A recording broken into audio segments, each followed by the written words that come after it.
Deuxième partie de Politicien, votre rendez-vous politique. Mes trois invités sont restés avec moi. Abdoulaye Hassan Diallo, vous êtes politologue, écrivain. Emmanuel Nyongere, économiste, et Jean-Bernard Biquier, analyste stratégiste. Merci à vous d'être resté avec moi. On reproche à la communauté d'Afrique de l'Est de ne pas être à la hauteur du dossier burundais, de ne pas faire assez pour la stabilisation de la région, mais de quel levier dispose-t-elle véritablement? Avant d'en parler avec vous, je vous propose de suivre ce sujet de la rédaction signée Aïssatou Beslan Diamanka.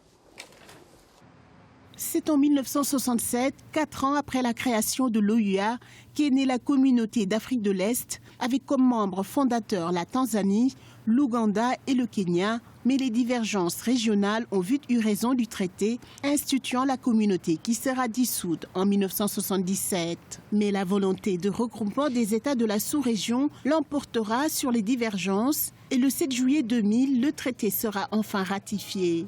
Le Rwanda et le Burundi y adhèrent le 10 juin 2007 et deviennent des membres entiers le 1er juillet 2007. L'idée est d'établir une fédération d'États fortes de 135,4 millions d'habitants sur une superficie de 1,8 million de kilomètres carrés, avec la création d'une monnaie unique, d'une intégration politique forte sur des bases d'un développement économique prometteuse qui favoriserait la libre circulation des biens et des personnes.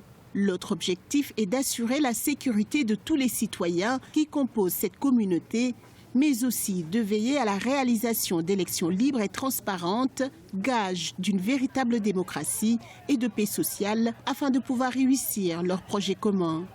Depuis 2015, l'un des pays membres, le Burundi, traverse de nouveau une crise politique et institutionnelle qui peine à trouver une solution durable. En cause, le 3e mandat très contesté du président Pierre Nkurunziza. C'est grâce aux accords d'Arusha initiés par la communauté d'Afrique de l'Est le 28 août 2000 que la paix est revenue au Burundi après une guerre civile.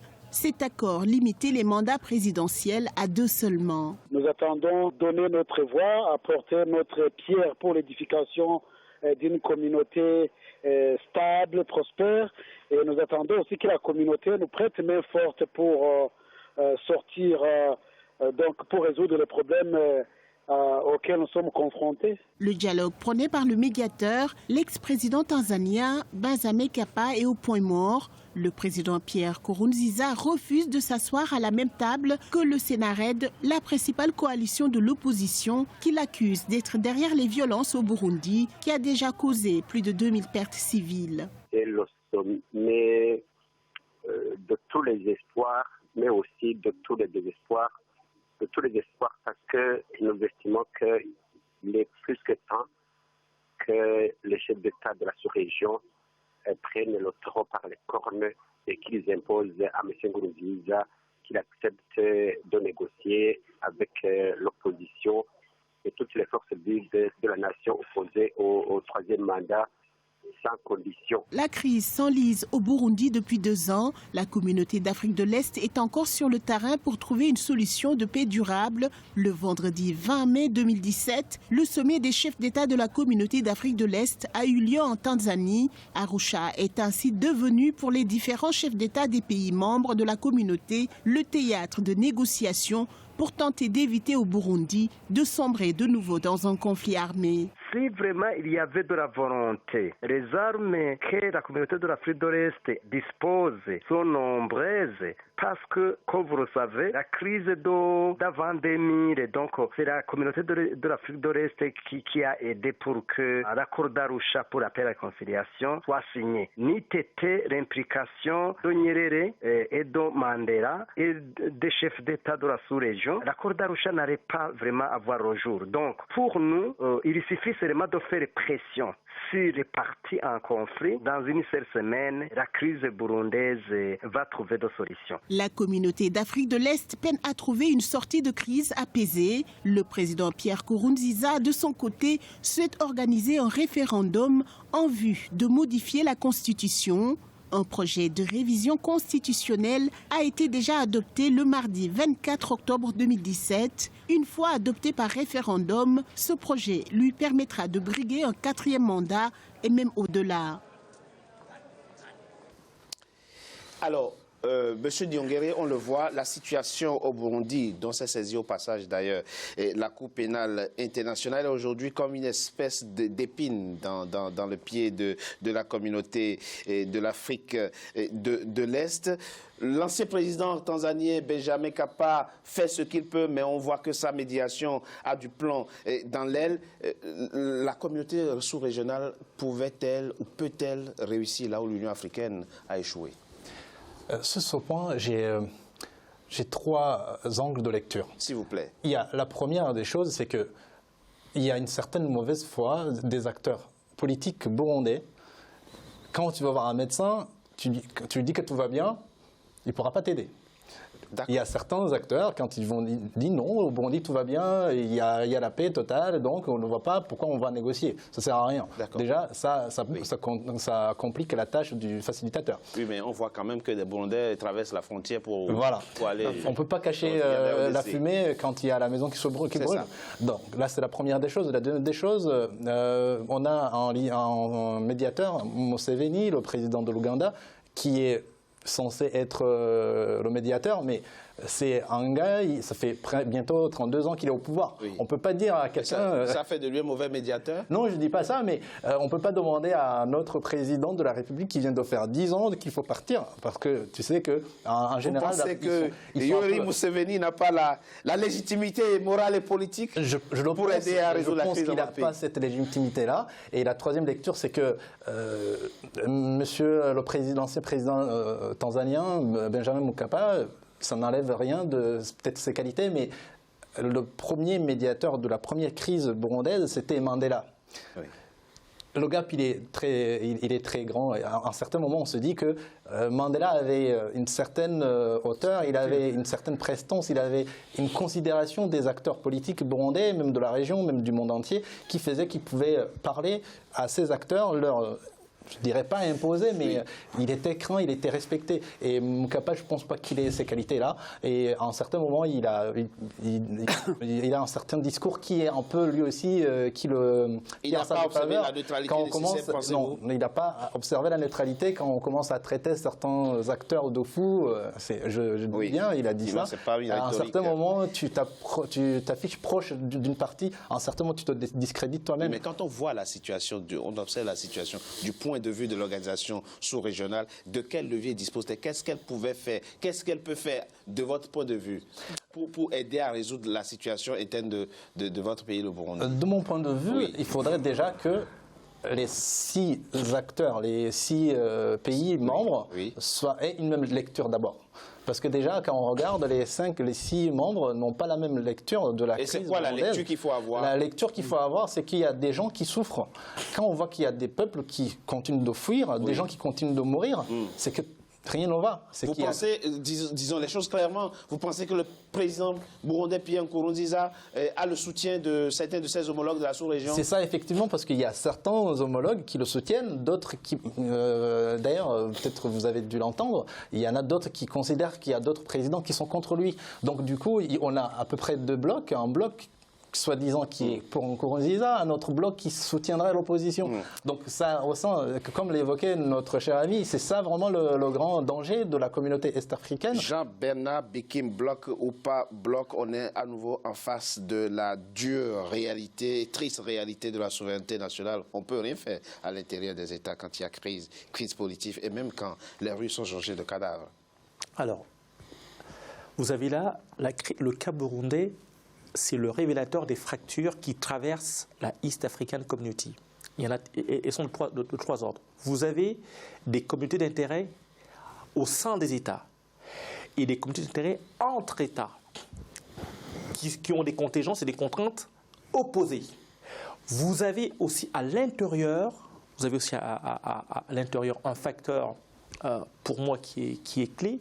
Comment voulez-vous qu'en Tanzanie, vous avez une autocratie, au Rwanda, vous avez une autocratie, à l'Ouganda, vous avez une dictature. Pourquoi vous parlez d'autocratie? Ce sont les faits. Et c'est quoi une autocratie? C'est des gens qui arrivent au pouvoir avec des très bonnes intentions, qui s'y maintiennent en chamboulant tout. Disons les choses telles qu'elles sont. Et donc, ces personnes-là, comment voulez-vous que ces personnes-là puissent peser sur le processus burundais?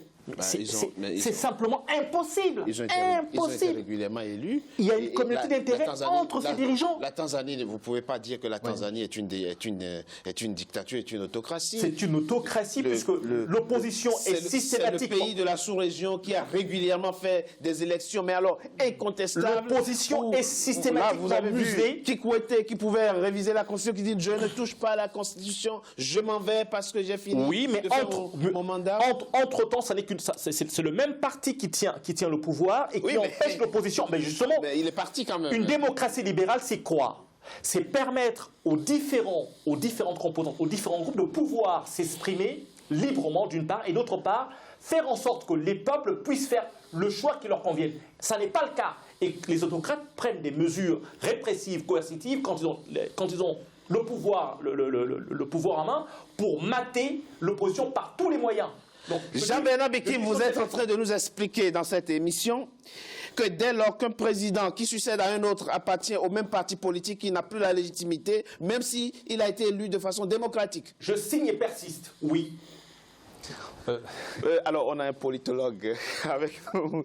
Monsieur Hassan Diallo, je rappelle le titre de votre livre, puisqu'il est assez parlant, de l'OUA à l'Union africaine, s'unir. S'unir, dites-vous, pour construire contribution à l'unification d'un continent. Vous allez nous dire, monsieur Hassan Diallo, l'analyse que vous faites de la situation interne aujourd'hui du Burundi et qui rend les autres États observateurs impuissants pendant que les Burundais sont en train d'aller de l'autre côté de la frontière. Bon, merci. Moi, je crois qu'il y a dans tout ça là deux éléments et plusieurs d'ailleurs. Il y a le nationalisme et le patriotisme. Moi, je pense que... Et qu'est-ce qui nous a amené à tout ça? Nous n'avons pas su nous organiser. Quand je parle en gros, c'est-à-dire que ce qui se passe dans cette région-là, c'est ce qui est en train de se passer ailleurs. Et c'est ce qui s'est passé ailleurs aussi.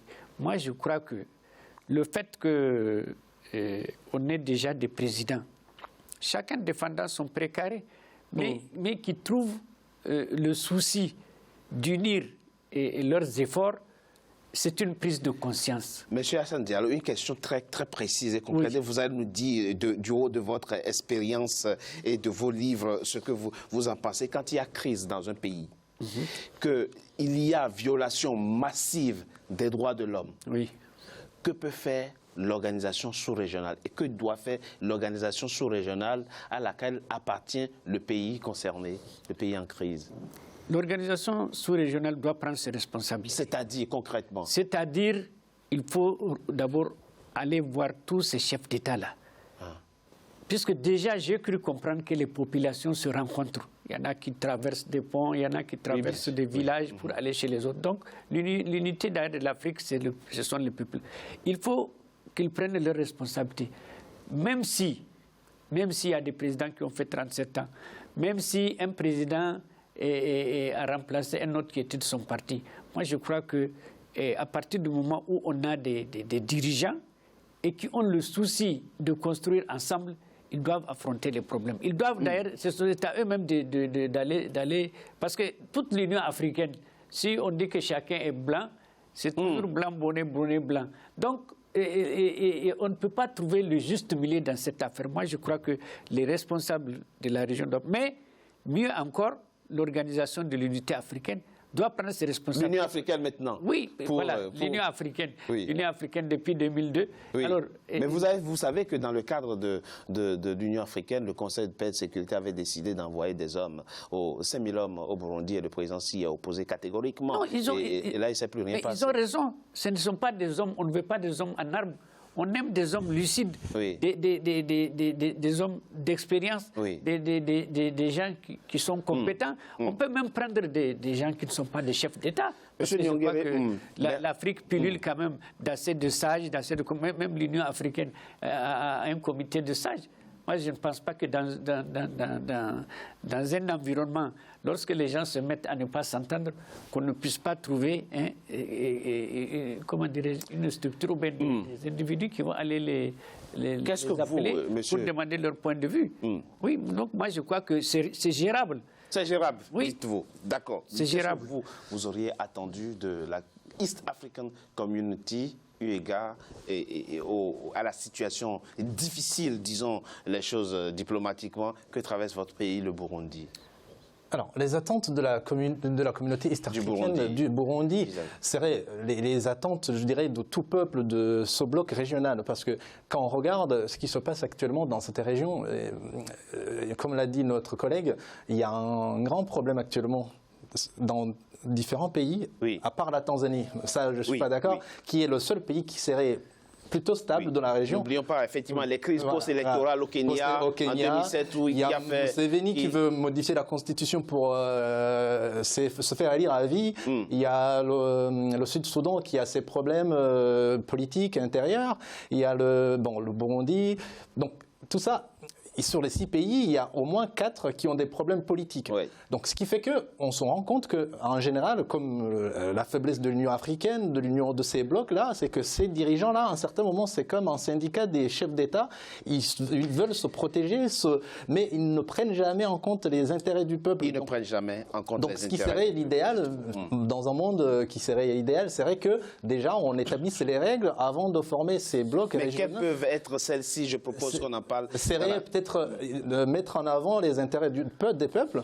Et pour moi, le cas burundais, il est simple, ou d'autres pays, il faudrait qu'il y ait des normes pour les élections libres, transparentes, et que dans le groupe régional, il y ait des observateurs. Quand ils jugent une élection non crédible, voilà, on refait les élections. Je propose qu'on marque une courte pause et qu'on en parle dans la 3e et dernière partie de notre émission, notamment les réformes que doit entreprendre cette organisation sous-régionale pour être plus dynamique et satisfaire au mieux les attentes des populations de la sous-région. À tout de suite.